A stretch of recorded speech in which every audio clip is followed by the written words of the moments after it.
the days of the school nurse. She was authorized to perform such major medical tasks as administering an aspirin or handing out a Band-Aid. Well, today, school health has taken on a new meaning as members of the hospital staff and social actions got together to give the kids a new outlook on health. I think Bob spent more time in school following this report than he ever did his entire senior year. Here's his report. Base Health Coordinator Captain Linda Beatty put all the pieces together in assembling the school's Health Week. In doing that, she gathered the hospital's 3 doctors, some of the med techs, Red Cross volunteers, and reached out to Staff Sergeant Rich Dabney at the Base Drug and Alcohol Abuse Center. Then, as a group, they descended on the elementary and junior high schools. The week saw Dr. Gritter speaking about smoking, calling the latest anti-smoking campaign a communist plot. Communists want us all to stop smoking. And then when we all stop smoking, all of those plantations in Virginia and Maryland that grow the tobacco plants will have to go out of business.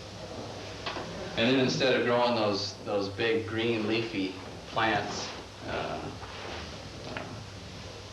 who knows what they'll grow. But anyway, they won't grow the big leafy tobacco plants. Then there won't be enough green plants there to take the carbon dioxide out of the air and put oxygen back in. And all the people in Washington and the Pentagon and the President and Congress will all slowly suffocate, right?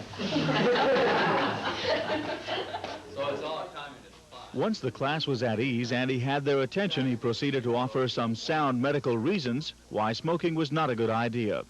Meanwhile, in another room, Staff Sergeant Rich Dabney was telling the youngsters that if he had his druthers, he would rather they never drank alcoholic beverages. But if they did drink, it should be like all things in life, in moderation. Fantasizing.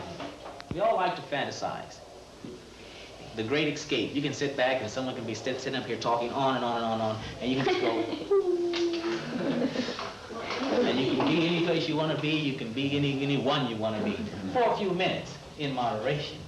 Don't carry it to the extremes. The extremes. You start living in a world of fantasy. You start losing touch with reality. Okay? That has some severe consequences. And we have people down in mental health who can take care of it. Some of the topics, like the sexual awareness class, were not the easiest to discuss in large groups. But Captain Beatty says the professionals found it easier to talk with the kids than they thought it would be. Just like it's easier for them to talk to a stranger sometimes than to someone they know. In some respects, it's easier for us, too. It's easier for me to talk to them as a group and to strangers than it is for me to talk to my own son sometimes, because it's just, it takes the personal aspect out of it and makes it an educational learning experience. In the junior high, Dr. Gillespie sat down with the kids to discuss their growing sexual awareness, but made it clear he wasn't offering a how-to-do-it course.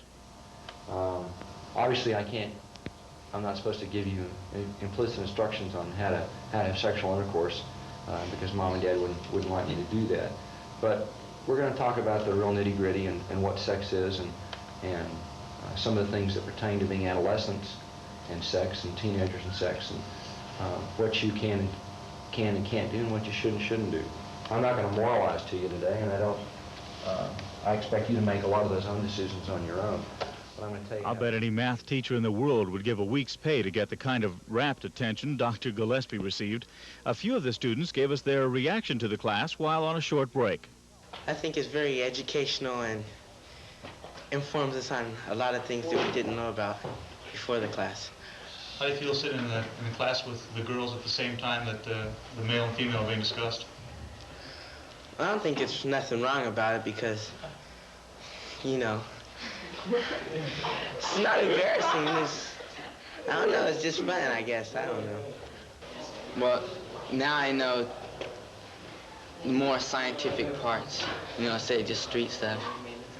You know, some parents are a little bit embarrassed about a class like this for their kids. Can you understand their embarrassment? A little bit. 'Cause I think they don't want their kids to know too much, because then they'll be coming home with all this new language and everything, and they'd probably just be embarrassed. The hospital had asked for advanced questions from the students, and Captain Beatty told us most of the inquiries were mature concerns. One Dr. Gillespie had posed to him involved a fairly newly discussed phenomenon called the G-spot, and his deep medical training made itself evident right away. So my answer to the G-spot is, must be somewhere near Detroit.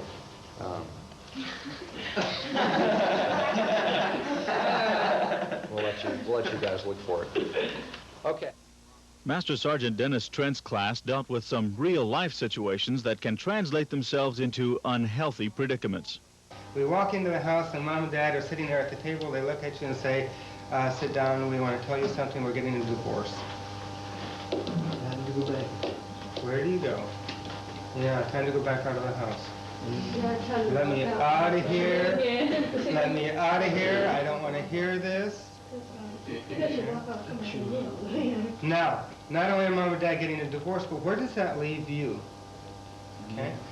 If any of you have been through a divorce, and any of you that have, think about it. The first thing that's going to go through your mind is, what did I do wrong? If I'd have done something else, they would have stayed together. It's my fault they're breaking up. And correct me if I'm wrong. Any of you that have been through a divorce, I'll guarantee that's the first thing that goes through your mind. How many times have you heard your parents say, I wish you had never been born, or if it hadn't been for you? Okay? Yeah, a lot of people hear that all the time, right? So when they come up and say, we're going to get a divorce, what's the first thing you think of? God, if I hadn't been born, if it hadn't been for me, if I'd have just remembered to take the trash out last night. Geez, if I hadn't made them mad, they wouldn't have been angry, they wouldn't have gotten into a fight, they wouldn't be getting a divorce. It's my fault. It's not. Okay, let's clear that myth right now. It's not your fault. Kids don't have that much power over their parents. Also offered during the course of the week were physicals, or at least mini physicals, during which vision, hearing, and blood pressure were checked. The staff also made checks for scoliosis, or curvature of the spine. They reviewed shot records. By the way, no immunizations were given. Parents should take their children into the hospital for any immunizations that may have been identified as being due. All in all, Captain Beatty says the week of classes was a huge success, with the hospital professionals getting some up-close contact with the youngsters. That kind of close contact, she says, makes it easier for the kids to talk to the doctors when it's time for that visit to the hospital. And though she did the legwork and the coordination needed to set up the Health Week, she says it could never have been done without the help of the Social Actions Office, Red Cross volunteers, and the various hospital personnel who pitched in to make it work. Kathy pitches in after we take a short break, and our Great Island segment and Touch and Go are still ahead. Stay with us for more Iraklion Magazine.